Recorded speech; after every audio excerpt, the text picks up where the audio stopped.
Olá! Começa agora o programa Fórum Legal e hoje vamos falar sobre a portabilidade nos planos de saúde, aqui no Fórum Legal.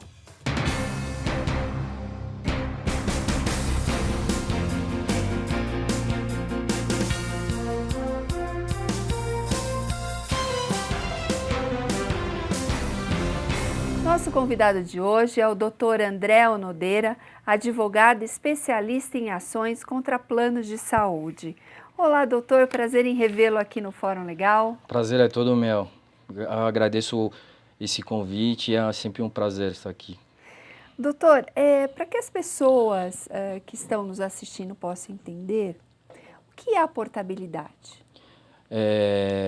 Veja bem, a portabilidade é a possibilidade do indivíduo, no caso o beneficiário do próprio plano de saúde, ele contratar um novo plano de saúde, né?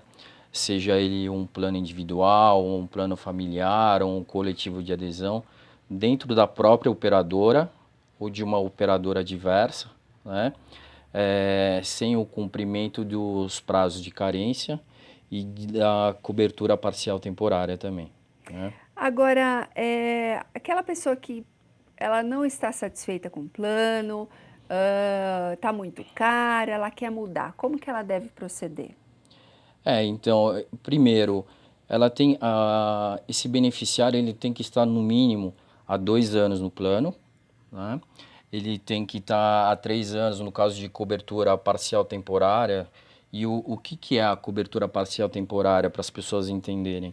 É o caso que a pessoa vai fazer a adesão e ela informa uma lesão ou doença pré-existente, para ela ter direito a cirurgia, leitos de alta tecnologia e procedimentos de alta complexidade. Então, ela deve informar tudo isso no momento da adesão, não é? Então, para ela fazer essa portabilidade, ela tem que ter esses requisitos.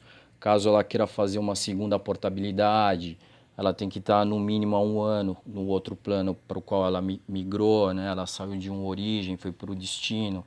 Então, ela tem que permanecer lá por no mínimo 1 ano para tentar também mais uma nova portabilidade, caso ela tenha algum problema com valores ou insatisfação com a rede credenciada ou qualquer outro problema, né? Então, no primeiro momento são 2 anos, estou há 10 no meu plano.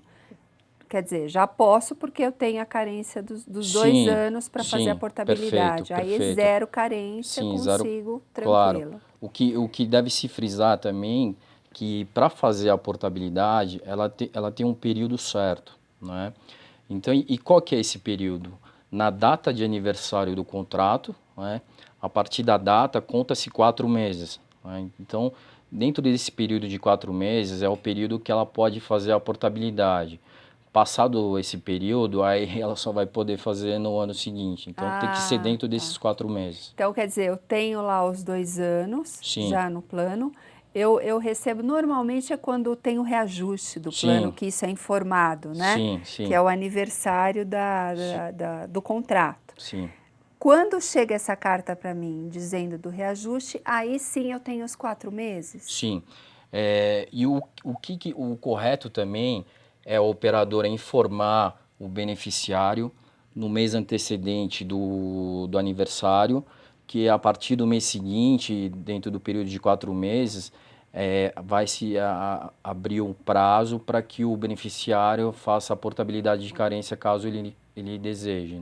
Então, é uma obrigação da operadora. Ou ela informa através do boleto, ou ela encaminha um e-mail para o beneficiário, para o consumidor saber que ele pode exercer aquele direito nesse período, né? Então, aí a partir desses 4 meses eu posso fazer a minha portabilidade. Sim. Fiz a minha portabilidade para outro plano, aí sim eu tenho somente 1 ano, quer dizer, eu tenho que ter pelo menos 1 ano no Isso, para plano, poder migrar para um terceiro. para um terceiro, que também é esse mesmo procedimento, a carta, os 4 meses, Sim, o mesma procedimento é o coisa. mesmo, só que o prazo ele diminui, né? Ele fica em Tá, 1 ano. tá, Então, fica em 1 a ano. partir vamos dizer, da segunda portabilidade. Tá.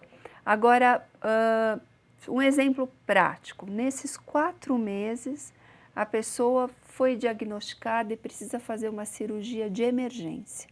Só que aquele hospital que ela gostaria de fazer com aquele médico, ela não pode, ela não, em outro plano ela não poderia.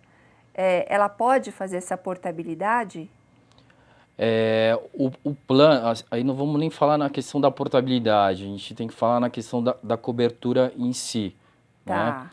Então, caso o plano não tenha cobertura com esse médico ou com a rede credenciada, mas ele seja um médico especialista que tenha acompanhado todo o caso, o histórico, tudo, pode-se pedir depois um reembolso, né? A pessoa pode pagar e reembolsar também no Tá, futuro. porque às vezes o que que acontece? Você está fazendo um acompanhamento com o médico, aquele médico deixa de atender aquele plano, ele só Sim. está atendendo o outro. E aí a pessoa, como já tem a confiança no médico durante esse período, precisa fazer a cirurgia, às vezes quer fazer a portabilidade para poder ser atendida por esse médico em outro Não, plano. assim, isso é difícil que É ocorra, difícil? é muito difícil, para falar que isso não ocorre. O Tá. que pode se fazer também, o que é mais fácil, Ah, é através de ação judicial, né? A pessoa ingressa com a ação, ela fala, esse aqui é o meu médico, ele acompanha o meu histórico, eu faço o tratamento com ele, apesar ele estava no meu plano, ele foi descredenciado, e eu quero que ele faça a cobertura, que ele faça o parto ou a cirurgia, né? Então, através de ação judicial é possível. quer dizer, aí a pessoa continua no mesmo plano, Sim, mas tem esse atendimento desse médico específico. correto. Tá. Agora sim, e a questão da portabilidade especial e a extraordinária? Então, a portabilidade extraordinária, para ilustrar, para exemplificar, foi o caso recente da Unimed Paulistana, né? Então, a portabilidade extraordinária, ela ocorre quando não há sucesso na transferência da carteira de clientes, né? Quando tem a operadora, no caso, ela teve cassado o registro na ANS, né? Ou no caso de liquidação extrajudicial. Então, tudo isso aconteceu com a Unimed Paulistana. E o que ocorre? Para ocorrer essa portabilidade, vai ser através de uma resolução operacional, que ela é editada pela ANS. Então, o que ela vai fazer? Ela vai conceder prazo. Então ela fala assim, ó, eu quero que a portabilidade ocorra dentro de 30 dias. Caso não ocorra, eu dou um prazo de uma prorrogação por mais 30 ou por 60. Então, quem vai ditar o prazo é a ANS, tá? Então é ela que fixa um prazo. Ah, não conseguiu cumprir em determinado prazo, ele prorroga-se, né? Então funciona dessa forma. Agora, quanto à portabilidade especial, nós temos o caso da morte ou do falecimento do titular, né? E tem o caso também dos exonerados e dos demitidos sem justa causa e dos aposentados. Bom, em ambos os casos, né, tanto na morte ou falecimento do titular, o prazo é de 60 dias. No caso da morte, é contado 60 dias a partir do falecimento. Então, o dependente ou familiar tem que comunicar à operadora a intenção da portabilidade no período de 60 dias. Agora, com relação ao demitido sem justa causa, ao exonerado, que ele está previsto no artigo 30 da Lei 9656 de 98, que regulamenta os planos de saúde, ela tem uma regra específica, né? Porque o que ela fala? Que ela tem um prazo, ela vai conceder um prazo para o beneficiário de no mínimo 6 meses até 24, para que seja prorrogado o contrato do plano de saúde, né? Então, dentro desse período, vamos supor, no término aproximando-se no 22º mês, ele tem que comunicar à operadora porque ele tem a perda, né, da condição de manutenção de beneficiário. Então, ele tem que comunicar, tá? Mas aí, por exemplo, nesse caso, o plano é cancelado e é feito outro, porque as pessoas falam que o valor Geralmente sobe é demais. majorado, né? Sobe demais. E Sim, alguns até cancelam, né? Em seguida. Deu o prazo, cancela. isso é vedado, né? Não A pode, partir do momento que isso ocorre, a pessoa tem que buscar o judiciário, porque isso é uma atitude arbitrária e ilegal da operadora, né? E agora só complementando, falando da questão do aposentado, ele também tem uma regrinha interessante, porque caso quando a pessoa se aposenta, ela tem que ou ter trabalhado e contribuído pelo período de 10 anos. Ela fez isso por 10 anos na empresa, ela vai ter direito ao plano de saúde por período indeterminado. Tá? Aí, isso pagando pela mensalidade no valor integral, mas ela vai ter, ela não vai perder o plano. Mas mantém aquela mesma condição. Sim, mantém a condição. Agora, caso ela tenha laborado por um período inferior a 10 anos, aí fica uma regra de proporcionalidade. Trabalhou um ano, ela tem um ano prorrogado no contrato de plano de saúde. Trabalhou 5 ou 7, prorroga 5 ou 7, né? Porque não atingiu os 10 anos, mas continua pagando o valor integral e mantém o plano. Mas é preciso que a pessoa fique atenta e comunique, não é, doutor? Sim, sim. O plano de saúde da condição. Sim, tem esse prazo de 60 dias, né? Porque ela pode ficar sem um plano e o plano de saúde, apesar dos problemas, é algo essencial, né? Agora, outra coisa que a gente vê muito quando, no caso, você falou, o titular falece, aí o beneficiário muitas vezes fica perdido, não sabe o que fazer, se continua, se não continua, e agora como que eu vou pagar?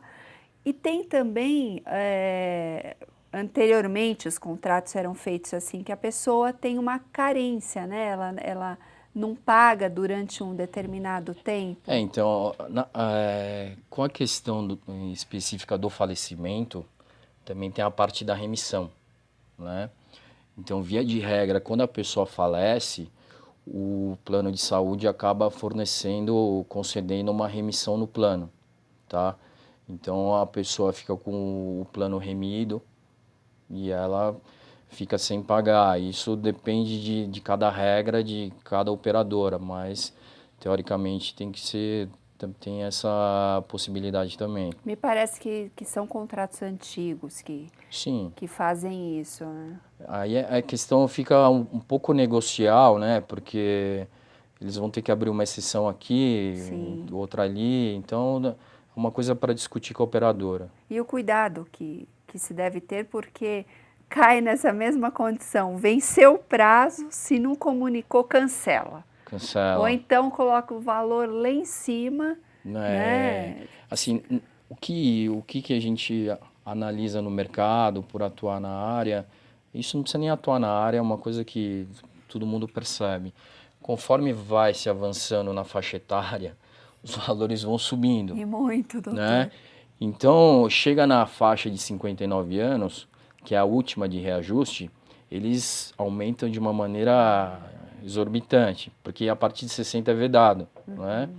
Então eles aumentam e aí as pessoas também acabam ingressando, porque os aumentos são abusivos, geralmente 70%, 80%, mais de... Então são coisas que a pessoa tem que buscar no judiciário, né? Porque fica uma relação, perde-se o equilíbrio, né? Sim. E você diz 60 anos, a pessoa aí não tem o reajuste, é isso? Não, então a partir dos 60 anos, a pessoa tem o reajuste, mas é o reajuste permitido pela ANS. O que eu digo é que não tem mais o reajuste de faixa etária. De faixa etária. Então atingiu os 60, permanece, não tem mais reajuste por faixa etária. Tá. Só o da ANS. Bom, doutor, obrigada pela presença aqui no programa. Foi muito esclarecedor e já está convidado para um próximo. Obrigado, doutora. Obrigado, agradeço. Chegamos ao final do programa Fórum Legal. Quer rever o programa? Acesse o nosso site sintoresp.com.br ou no youtube.com/sintoresp no canal Fórum Legal. Curta nossa página no Facebook e no Twitter. O endereço aparece aí na sua tela. Obrigada pela sua companhia, uma ótima semana para você e até a próxima.